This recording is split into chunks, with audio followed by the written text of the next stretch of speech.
Run to the parlor. Go find my cousin Beatrice talking to the Prince and Claudia out there. Whisper in her ear and tell her that Ursula and I are walking in the garden and talking about her. Say that you overheard us and tell her to sneak into the leafy arbor where the honeysuckle is brought to cool bloom by the sun. And now block the sunlight from entering, like men promoted by princes to then turn against their masters because Beatrice can hide there and listen to our conversation. This is your job. Do it well and then leave the rest to us. Come right away, I promise you. Well, when Beatrice shows up, we must walk back and forth on this garden path and talk about nothing but Benedict. When I mentioned him, you should praise him more than any man ever deserved. And I'll talk to you about how Benedict is sick with love for Beatrice. This is how Cupid makes his crafty arrows out of rumor and cursory.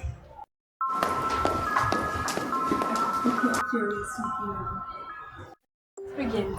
Beatrice is running here now with a little bird, keeping close to the ground to come eavesdrop on the discussion. That's part of fishing.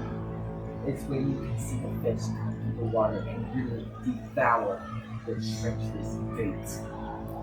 We're fishing for Beatrice, who is hiding even now in the place of the harbor. Don't worry about my part in our conversation. Then let's get closer to her so she won't miss any of the false sweet bait we're putting out for her. She's too scornful for approaching the arbor. I know that she's as shy and unmeanable as a wild hawk in the mountain. Sure, Benedict is so completely in love with Beatrice. That's what the prince and my fiance said. You told Beatrice about it, no. I mean, they did want me to make her aware of it, but I persuaded them that if they really cared for Benedict, they would advise him to wrestle with his feelings and never let Beatrice know about it. Why did you say that? Doesn't Benedict deserve at least as good as a wife as Beatrice would be? Oh, by the gosh of love. I know he deserves as much as any man could be given, but nature's never made a woman's heart pounder than Beatrice is.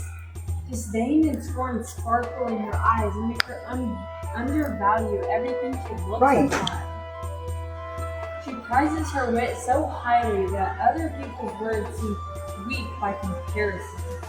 She's so full of self-love that she cannot let anyone else ever imagine what love is.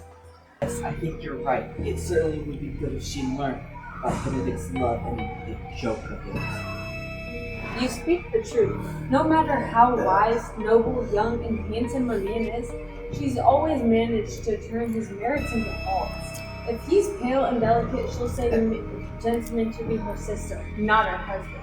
If he has a dark complexion, she'll say that nature must have spilled some ink while drawing his ugly portrait. If he's tall, she'll call him a spear with a bad head. If he's small, she'll say that he's a badly carved statue. If he's talkative, she'll say he's a weather vane blown around the wind. And if he's silent, why, she'll call him a block that can't be moved by anything at all.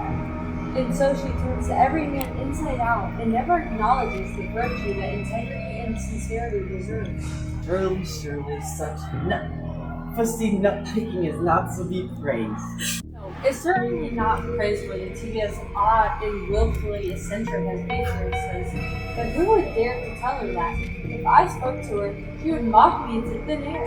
Oh, she would laugh me right off my body, press me to death with her wit as witches are pressed to death with stones. So Benedict should keep his feelings hidden, like covered fire, and consume himself with the passionate sighs and waste away. This will be better death than to die from mockery, which is as bad as being killed by tickle. You should tell her and hear how she responds. No, I would rather go to Benedict and advise him to fight against his passion. I'll even make up some harmless slanders against my cousin to make her seem less attractive. You don't know how a single unkind word can be poison love. Don't do your cousin wrong like that. If she really has the quick and excellent wit she knows for, then she can't be as wise. as confused as if Shakespeare generally served them it. He's the best name in Italy, except for my dear Claudio, of course. Madam, please don't be mad at me for speaking my mind, but throughout Italy, Sir Benedict is known as his best looks, bearing wit and bravery. Indeed, he does have an excellent reputation. Excellent before he had a reputation too. When are you getting married, madam? Why, tomorrow and every day after. Come, let's go inside. I want to show you some outfits and have you advise me on what I should wear tomorrow for the wedding. Hey, Katie, You're recording me without my body. I promise you, you've caught her, madam. You're right, and love becomes by chance. You could get some lovers with arrows, but some with traps. Now let's leave before anyone finds us here.